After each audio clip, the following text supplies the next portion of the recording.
21শে জুলাই উপলক্ষে মিছিল ও পথসভা উপস্থিত ছিলেন তৃণমূলের গণ্যমান্য নেতৃত্বরা।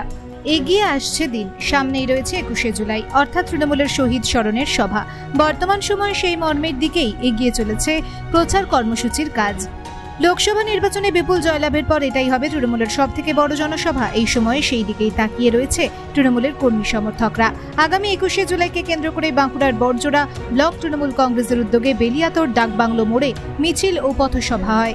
এই মিছিলে উপস্থিত ছিলেন বড়জোড়া বিধায়ক আলোক মুখার্জি, বড়জোড়া ব্লক তৃণমূল কংগ্রেসের সভাপতি কালিদাস মুখোপাধ্যায়, বেলিয়াতোড় গ্রাম পঞ্চায়েত প্রধান বিবেক সি সহ আরো অনেকে। 21শে জুলাই সেদিনটা ছিল, 21শে জুলাই তারিখটা,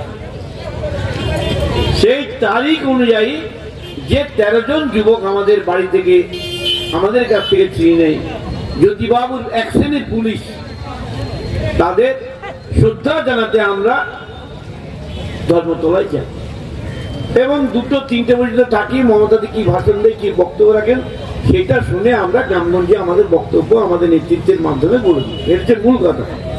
কিন্তু আমরা যে যাবো সেই বিজেপির বিরুদ্ধে লড়াই, এবং 21শে জুলাই প্রত্যেক বছর মমতা বন্দ্যোপাধ্যায় শহীদ তর্পণ করেন।